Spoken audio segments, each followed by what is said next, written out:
Hello everyone, welcome to my channel. आज हम इस वीडियो में फर्स्ट ऑर्डर रिएक्शन डिस्कस करेंगे, जो केमिकल डायनेमिक यूनिट से रिलेटेड एक इंपॉर्टेंट टॉपिक है, एक इंपॉर्टेंट कॉन्सेप्ट है। इस पर्टिकुलर वीडियो में इसका बेसिक कॉन्सेप्ट डिस्कस करेंगे।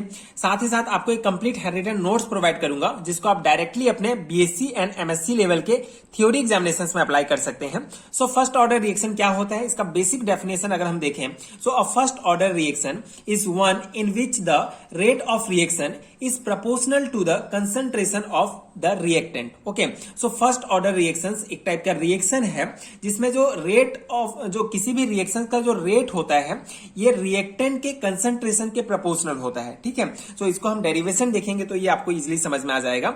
यहाँ पे बेसिकली आपको एक डेफिनेशन याद रखना है कि फर्स्ट ऑर्डर रिएक्शन क्या है। First order reaction is one in which the rate of reaction is proportional to the concentration of the reactant. Okay, let a first order reaction, यहां पे देखते हैं ये ए हमारा एक रिएक्टेंट है एंड ये प्रोडक्ट बन रहा है। ठीक है, सो द इनिशियल कंसंट्रेशन ए का क्या है, initial concentration of A is a gram mole per liter and after t time its x gram mole react and only a minus x gram mole remains। ठीक है, सो यहाँ पे ये first order reactions को show करता है, जहां पे a हमारा रिएक्टेंट है एंड ये प्रोडक्ट बन रहा है। सो ये a जो रिएक्टेंट है इसका इनिशियल कंसंट्रेशन क्या है, a ग्राम मोल पर लीटर है।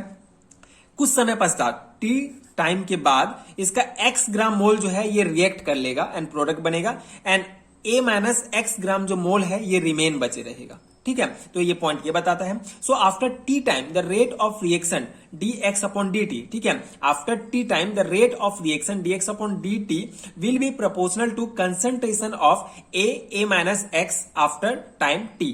ठीक है, तो यहां पे क्या बताता है कि इस पूरे रिएक्शन का जो रेट होता है जिसको dx अपॉन dt से डिनोट किया गया है, ये प्रोपोर्शनल होगा कंसंट्रेशन, ठीक है, रिएक्टेंट के कंसंट्रेशन आफ्टर टी टाइम। ठीक है, ए माइनस एक्स, ठीक है, टी टाइम के पश्चात जो कंसंट्रेशन है ये ए माइनस एक्स है, तो rate of reaction dx upon dt proportional होगा a माइनस एक्स के। ठीक है, ये डेफिनेशन के आधार पर यहाँ पे ये हमारा प्रूफ होता है। ठीक है, डेफिनेशन क्या है कि first order reaction is one in which the rate of reaction is proportional to concentration of reacted. ठीक है, rate of reaction dx upon dt से जिसको डिनोट किया गया है प्रोपोर्शनल है कंसंट्रेशन ऑफ रिएक्टेंट। ठीक है, ये कंसंट्रेशन ऑफ रिएक्टेंट है आफ्टर टी टाइम।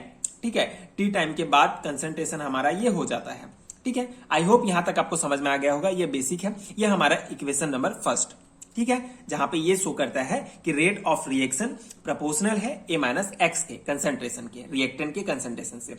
अब यहाँ पे के हम एक जो है कांस्टेंट लेंगे, जिससे हमारा क्या हो जाएगा dx upon dt equal to k a minus x, जहां पे dx यहाँ पे a माइनस एक्स यहाँ पे पक्षांतर हो जाएगा एंड dt के साथ जो है गुणा हो जाएगा, जिससे हमको ये इक्वेशन नंबर सेकंड प्राप्त होगा, dx upon a minus x equal to k dt। अब हम इक्वेशन 2 को इंटीग्रेट करेंगे। ठीक है, integrating the equation 2 we have, ठीक है, इक्वेशन 2 को इंटीग्रेट करेंगे तो ये हमारा dx upon a minus x equal to k dt हो जाएगा। ठीक है, इंटीग्रेट करेंगे, उसके बाद जब इंटीग्रेशन का साइन हटाते हैं तो ये dx हमारा हट जाएगा, तो लॉग ये minus log a minus x हो जाएगा। ये हमारा ये हमारा रिएक्टेंट का साइड है यहाँ पे, इसलिए माइनस लग जाएगा, तो minus log a minus x equal to k t plus c. ये हम एक सी यूज करेंगे जो इंटीग्रेशन कांस्टेंट है। ठीक है, जहां पे ये सी जो है हमारा इंटीग्रेशन कांस्टेंट है और ये हमारा इक्वेशन नंबर थर्ड प्राप्त हो जाएगा। ठीक है, अब आगे क्या होगा, अब हम ये जो c है इसका वैल्यू कैलकुलेट करेंगे। ठीक है, so for calculating the value of c in equation 3 put the value t equal to 0 and x equal to 0। ठीक है, तो यहाँ पे क्या बोला है कि हमको c का कैलकुलेट करना है वैल्यू, तो उसके लिए x के जगह पे एंड t के जगह पे हम 0 यूज करेंगे, जिससे हमको जो है ये इक्वेशन प्राप्त होगा minus log a equal to c, जो हमारा इक्वेशन नंबर फोर्थ है। ऑन पुटिंग दिस वैल्यू, अब ये जो c का वैल्यू जो हमको प्राप्त हुआ माइनस लॉग a, इसको हम c इक्वेशन नंबर थर्ड, यहाँ पे इक्वेशन नंबर थर्ड के c के जगह पे पुट कर देंगे, जिससे हमको जो है ये प्राप्त हो जाएगा। ठीक है, ये इक्वेशन प्राप्त हो जाएगा minus log a minus x equal to k t minus यहाँ पे ये हमको प्राप्त हुआ है माइनस लॉग a, तो माइनस प्लस माइनस हो जाएगा, तो यहाँ पे माइनस लॉग a हो जाएगा। ठीक है, उसके बाद ये पक्षांतर हो जाएगा, तो log a minus c equal to k t, जिसे ये दोनों का लॉग को जो है हम लेंगे, उसके बाद a upon a minus x equal to k t हो जाएगा। ठीक है, उसके बाद ये k equal to 1/t log a minus a upon a minus x, ये इक्वेशन हमको मिल जाएगा। उसके बाद इसको जो बेस लॉग का जो बेस है उसको चेंज करेंगे तो हमको मेन ये इक्वेशन मिलेगा, k equal to 2.303/t log 10 a upon a minus x, equation number 5। ठीक है, तो ये जो है हमारा मेन इक्वेशन है फर्स्ट ऑर्डर रिएक्शन का, ये आपको ध्यान रखना है। ठीक है, तो ये हमको हमारा इक्वेशन प्राप्त हो गया and this equation is expression for the velocity of constant k। ठीक है, जो यहाँ पे जो हमने कांस्टेंट जो k यूज किया था उसका वेलोसिटी का ये इक्वेशन हमको प्राप्त हुआ इन फर्स्ट ऑर्डर रिएक्शन में। ठीक है, तो ये मेन आपको ये फॉर्मूला आपको ध्यान रखना है। Generally BSc and MSc level के एग्जामिनेशंस में ये पूरा डेरिवेशन पूछ लिया जाता है फर्स्ट ऑर्डर रिएक्शंस का। हमको जो वेलोसिटी कांस्टेंट k का है इसको कैसे निकालेंगे, तो ये आपको निकालना पड़ेगा, पूरा डेरिवेशन जो है आपको लिखना पड़ेगा। आई होप कि आपको ये समझ में आ गया होगा।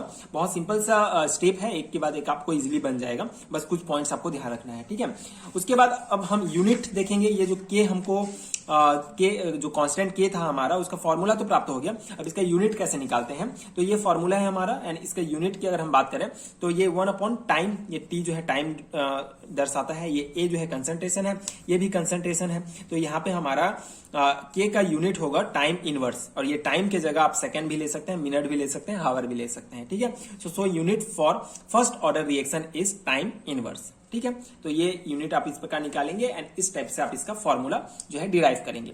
आई होप आपको समझ में आ गया होगा। अब इसके कुछ इंपॉर्टेंट एग्जांपल्स हम डिस्कस करेंगे, जिससे इसके जो है एग्जांपल्स देखेंगे। जनरली कभी कभी 2 मार्क्स में ही पूछ लिया जाता है कि फर्स्ट ऑर्डर रिएक्शंस के कुछ एग्जांपल्स लिखिए, तो उसके लिए आप ये 2 एग्जांपल्स याद कर सकते हैं। बेसिकली ये एमएससी एंड बीएससी लेवल के थ्योरी एग्जामिनेशंस के लिए बहुत इंपॉर्टेंट है, तो उस अकॉर्डिंग मैं आपको नोट्स प्रोवाइड कर रहा हूं, तो आप उस अकॉर्डिंग ही इसको याद करेंगे किस टाइप से मतलब आप इसको यूज कर सकते हैं अपने थ्योरी एग्जामिनेशंस में। जनरली आप एग्जाम्पल्स याद रखेंगे तो अगर आपको पूछ लिया जाता है what is first order reactions, तो बेसिक डेफिनेशन देके आप एग्जाम्पल भी लिख सकते हैं। तो ये पहला हमारा जो एग्जाम्पल है that is inversion of cane sugar solution in presence of acid or alkali. ठीक है, सो केन सुगर, ये हमारा केन सुगर है, इसका इन्वर्जन केन सुगर सॉल्यूशन का एसिड एंड एल्कली के उपस्थिति में इन्वर्जन होता है ग्लूकोज एंड फ्रक्टोज में, और ये रिएक्शन जो है यहाँ पे जो H2O होता है, in this reaction concentration of H2O remain constant. यहाँ पे H2O का जो कंसंट्रेशन होता है ये कांस्टेंट रहता है। तो ये एक इंपॉर्टेंट एग्जांपल है फर्स्ट ऑर्डर रिएक्शंस का। ठीक है, सेकेंड एग्जांपल है हमारा हाइड्रोलाइसिस ऑफ एस्टर। तो यहाँ पे हाइड्रोलाइसिस ऑफ एस्टर में आप देख सकते हैं मिथाइल एसीटेट का H2O की उपस्थिति में मतलब हाइड्रोलाइज हो रहा है, तो यहाँ पे हमको जो है एसिटिक एसिड एंड मेथेनॉल प्राप्त हो रहा है। ठीक है, तो ये भी एक इंपॉर्टेंट एग्जांपल है फर्स्ट ऑर्डर रिएक्शन का।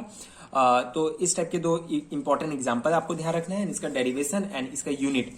ठीक है, तो ये फर्स्ट ऑर्डर रिएक्शंस कंप्लीट होता है जो केमिकल डायनेमिक यूनिट से रिलेटेड इंपॉर्टेंट है, जो बीएससी एंड एमएससी दोनों एग्जामिनेशंस में आपके लिए बहुत इंपॉर्टेंट है।